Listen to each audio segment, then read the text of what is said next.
시청자 여러분 반갑습니다. 오늘의 코인 이지영입니다. 자, 오늘도 여러분들이 잠든 사이에 일어났었던 다양한 글로벌 이슈들, 또 투자 시장의 분위기 저와 함께 알아보고 가시겠습니다.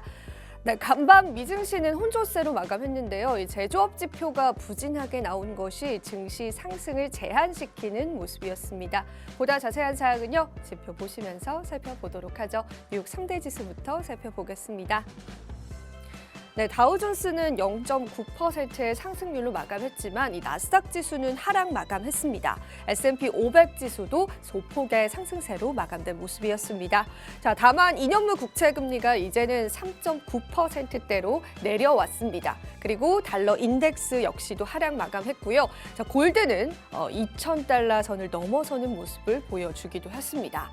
자, 게다가요, 이 산유국들이 감사한 소식을 전해오자 유가가 폭등하는 모습도 보여줬는데요. 전반적인 분위기 자체가 그리 좋은 흐름은 아니었습니다. 암호화폐 시세도 마찬가지였는데요. 비트코인 시세부터 살펴보시죠. 네, 비트코인 27,000달러 선입니다. 이제 28,000달러 선 내려와서 27,000달러 선에서 횡보 중인 모습을 보여주고 있습니다. 이더리움 시세도 살펴보겠습니다. 이더리움은 그래도 1,800달러 선을 안착해주면서 계속해서 좋은 흐름들 이어가고 있다는 분석이 지배적인 것으로 보여지고요. 알트코인들도 살펴보겠습니다. 자, 리플은 0.5달러 선에서 거래되고 있고요. 도지코인이 간밤에 또 이슈가 있었습니다. 도지코인도 20% 넘는 상승률을 보여줬습니다. 자, 폴리곤 같은 경우에도 1.10달러에서 거래되고 있고요. 비트코인 대비해서 몇몇 두드러지는 알트코인이 있었던 시장이었습니다. 자, 계속해서 관련 흐름들 살펴보실 테고요. 오늘 저희가 준비한 이슈들도 한번 살펴보시죠. 자, 오늘 첫 번째 이슈부터 살펴보겠습니다. 오늘의 첫 번째 이슈는요. 네, 코인베이스 SEC를 피해서 미국을 떠난다라는 소식이 들려왔습니다. 사실 이 테일러 호들에 따르면은 골드만삭스 출신의 유명한 매크로 전략가이자 또 암호화폐 시장에 다소 친화적인 라울 팔이 이렇게 이야기를 했습니다. 자, 규제 문제로 인해서 미국에 있는 최고의 암호화폐 기업들이 미국을 떠나서 다른 국가로 이동할 수 있다라는 건데요.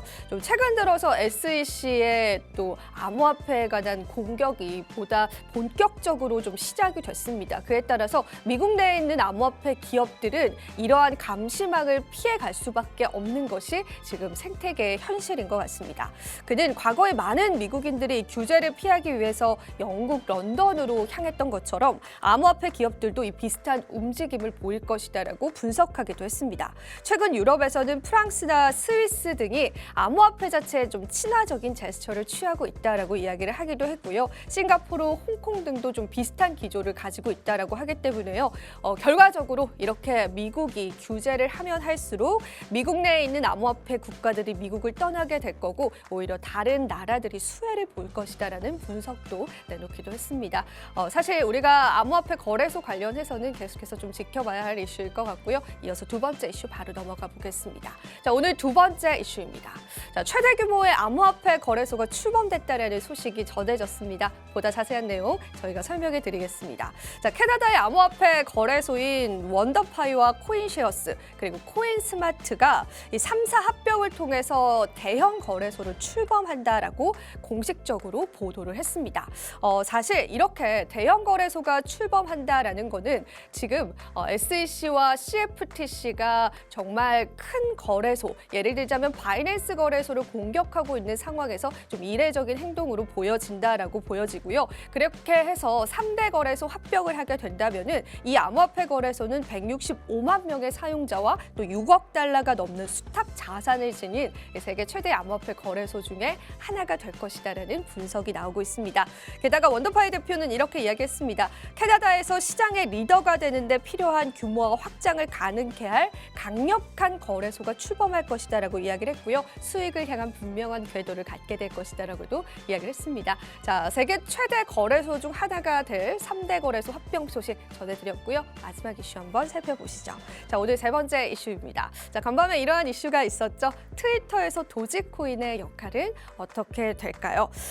트위터의 로고가 이 도지코인 로고로 변경이 됐습니다. 제가 캡처를 해봤는데, 자, 트위터의 로고가 이 도지로 변경이 된 것을 보고 많은 투자자들이 깜짝 놀라셨을 겁니다. 자, 이제 본격적으로 트위터에 도지코인 결제가 도입이 되나라는 그런 이슈들 시장에서 부각을 받았었고요. 자, 실제로 이 결제를 도입하기 위해서 일론 머스크는 금융당국의 라이센스를 이미 신청한 상태다라고 합니다. 하지만 처음부터 이렇게 암호화폐를 사용할 수 없기 때문에 일단은 달러와 같은 법정 화폐를 기준으로 결제 기능을 도입을 할 것이다라고 이야기를 했고요. 그 이후에 우회적으로 이렇게 암호화폐 결제를 도입하지 않을까 하는 시장의 예측도 나오고 있는 상황입니다. 실제로 지난해 일론 머스크는 3월 달 모건 스탠리가 주최한 컨퍼런스에서 이렇게 이야기했습니다. 트위터가 세계에서 가장 큰 금융기관이 될 수 있다라고 생각한다라고 직접 본인이 발언을 하기도 했는데요. 월스트리트 저널은 이렇게 이야기했습니다. 머스크가 꿈꾸는 트위터는 궁극적으로 이런 SNS를 넘어서는 금융회사다라고 이야기를 하기도 했고요. 이 구상은 20년 전부터 준비해 온 것이다라고 이야기하기도 했습니다. 자, 도지코인 결제 언제 도입될지에 관해서 보다 발빠른 소식 계속해서 팔로우 해드리겠습니다. 자, 이렇게 해서 저와 함께 세 번째 이슈까지 살펴보셨고요. 화요일 브리핑 여기서 마쳐보겠습니다. 전 잠시 뒤 앵커석에서 찾아뵙도록 할게요. 오늘의 코인 가자!